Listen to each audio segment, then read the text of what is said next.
Chères jeunes filles, c'est un grand honneur pour moi d'être avec vous ce soir.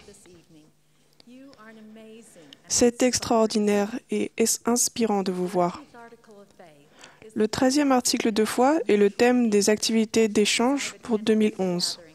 Quand j'ai assisté à des rassemblements de jeunes et des réunions de Sainte-Seine cette année, j'ai entendu des jeunes gens et des jeunes filles dire ce que le 13e article de foi signifiait pour eux et comment ils le mettaient en pratique.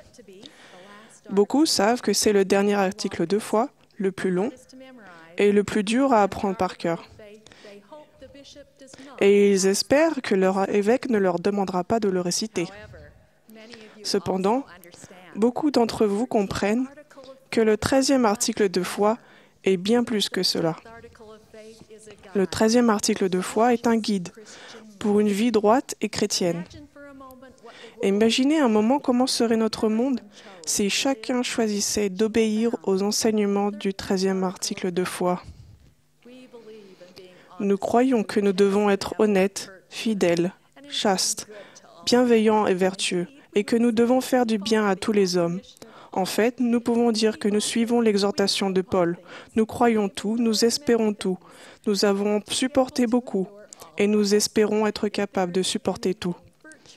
Nous recherchons tout ce qui est vertueux ou aimable, tout ce qui mérite l'approbation ou est digne de louange. Dans le premier discours que le président Monson a fait en tant que prophète le dimanche matin de la conférence générale, il a cité l'exhortation de Paul que l'on trouve dans Philippiens 4, 8, qui a inspiré plusieurs des principes du 13e article de foi. Il a parlé des temps difficiles dans lesquels nous vivons et il a fait des encouragements. Il a dit: dans cette traversée parfois périlleuse de la condition mortelle, puissions-nous suivre ce conseil de l'apôtre Paul qui nous aidera à rester sains et saufs sur la bonne voie. Ce soir, je vais parler de deux principes étroitement liés du 13e article de foi qui nous aident effectivement à rester sains et saufs sur la bonne voie. J'ai un témoignage et un engagement fort vis-à-vis des principes importants que sont l'honnêteté et la fidélité. Tout d'abord, je crois que nous devons être honnêtes. Que signifie être honnête? Le livret, ancré dans la foi, enseigne. Être honnête signifie être sincère, dénué de toute tromperie et dire la vérité à tout moment. Être honnête est un commandement de Dieu. Et l'honnêteté totale est nécessaire à notre salut. Howard W. Hunter a enseigné que nous devons être disposés à être parfaitement honnêtes. Il a dit: il y a plusieurs années de cela, il y avait des affiches dans les couloirs et les entrées de nos salles de Sainte-Seine avec pour titre « Soyez honnête envers vous-même ». La plupart d'entre elles avaient trait aux petites choses ordinaires de la vie. C'est là que le principe de l'honnêteté se cultive. Il y a des gens qui admettent volontiers qu'il est moralement mauvais d'être malhonnête dans les grandes choses, mais croient par contre que c'est excusable quand il s'agit de choses de moindre importance. Y a-t-il réellement une différence entre être malhonnête pour une histoire d'1 millier de dollars ou pour une affaire de 10 centimes? Y a-t-il réellement des degrés de malhonnêteté selon que cela porte sur une grosse ou une petite affaire? Frère Hunter poursuit: si nous voulons la compagnie du Seigneur et du Saint-Esprit, nous devons être honnêtes envers nous-mêmes, envers Dieu et envers nos semblables. De là découle la vraie joie. Fin de citation. Lorsque nous sommes honnêtes en toutes choses, grandes et petites, nous avons la paix de l'esprit et la conscience nette. Nos relations s'en trouvent enrichies car elles sont fondées sur la confiance. Et la plus grande bénédiction qui découle de l'honnêteté est que nous pouvons avoir la compagnie du Saint-Esprit. Je voudrais vous raconter une petite histoire qui a renforcé ma volonté d'être honnête en toutes choses. Un homme alla un soir dans le champ de son voisin pour y voler du maïs. Il emmena son petit garçon avec lui pour qu'il s'asseye sur la clôture et monte la garde, afin de l'avertir si quelqu'un venait à passer. L'homme sauta par-dessus la clôture, équipé d'un grand sac, et avant de commencer à prendre le maïs, il regarda tout autour de lui, d'abord d'un côté, puis de l'autre, et, ne voyant personne, il s'apprêtait à remplir son sac quand son fils lui cria « Papa, il y a un côté où tu n'as pas encore regardé. Tu as oublié de regarder en haut. » Lorsque nous sommes tentés d'être malhonnêtes, et nous connaissons tous cette tentation, nous pouvons penser que personne ne le saura jamais. Cette histoire nous rappelle que notre Père céleste le sait toujours et qu'à la fin, nous devrons lui rendre des comptes. Savoir cela m'aide à m'efforcer continuellement de respecter cet engagement. Je crois que nous devons être honnêtes. Le deuxième principe qu'enseigne le 13e article de foi est « Je crois que nous devons être fidèles ». Le dictionnaire définit ainsi le mot fidèle, constant, loyal, juste ou sans déviation.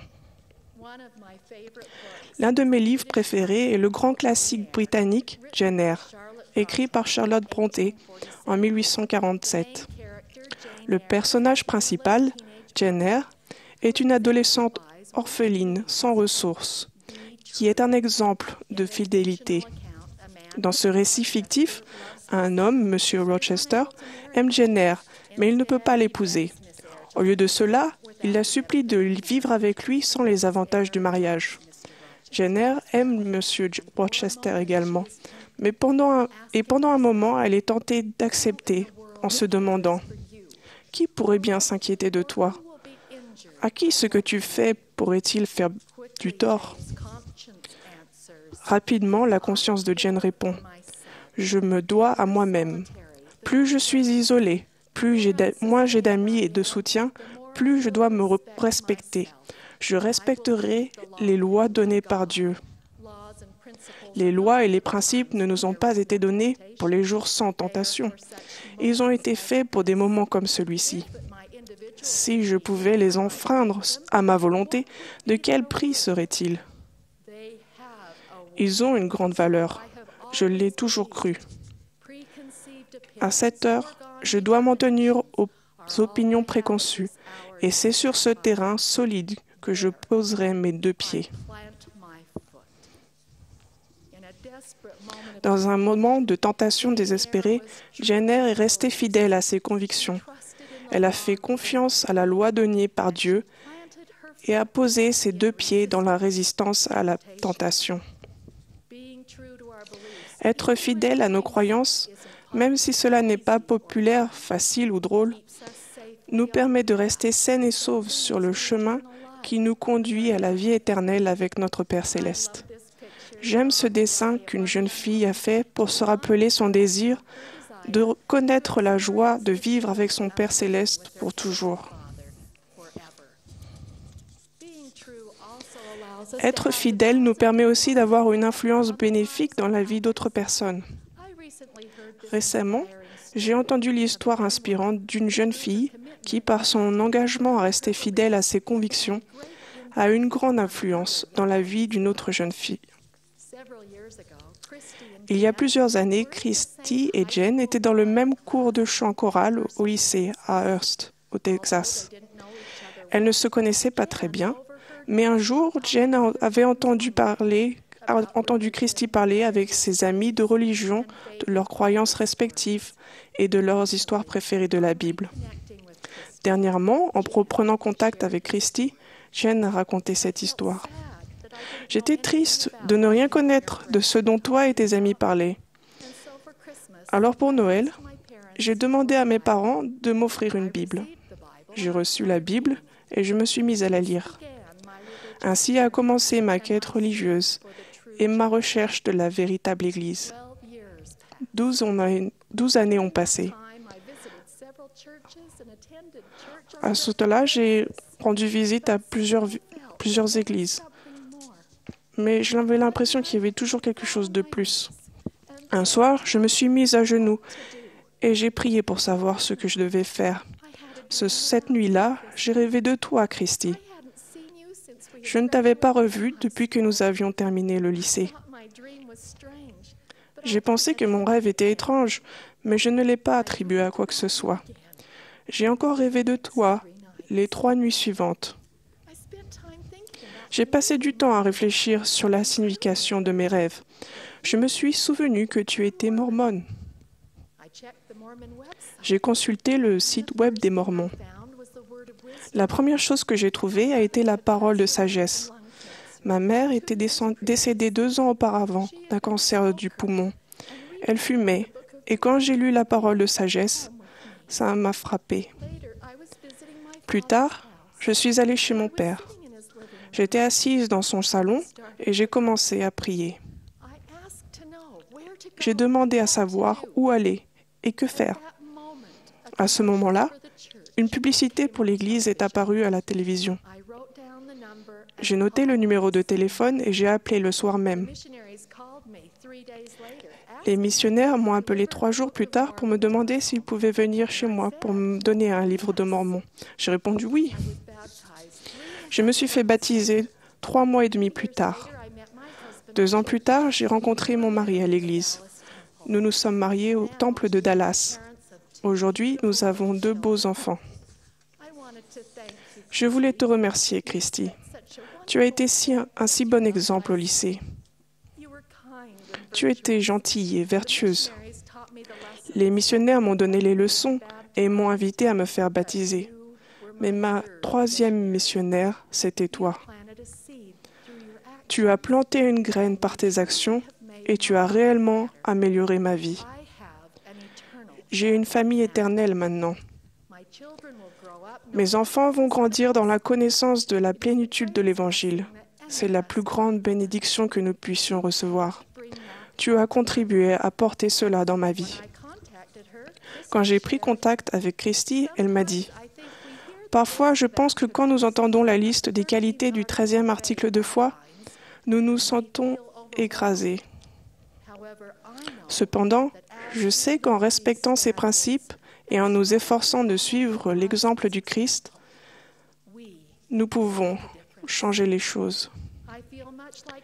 J'ai l'impression d'être comme Amon dans Alma 26, 3, quand il dit « Et c'est là la bénédiction qui nous a été conférée. Nous sommes devenus des instruments entre les mains de Dieu pour réaliser cette grande œuvre. » Je prie pour que chacune de vous ne se contente pas de dire « Je crois que nous devons être honnêtes et fidèles », mais que vous vous engagiez également à respecter cette promesse chaque jour. Je prie pour que, lorsque vous ferez cela, la force, l'amour et les bénédictions de notre Père Céleste vous soutiennent dans l'œuvre que chacune d'entre vous a été envoyée faire ici-bas. Au nom de Jésus-Christ. Amen.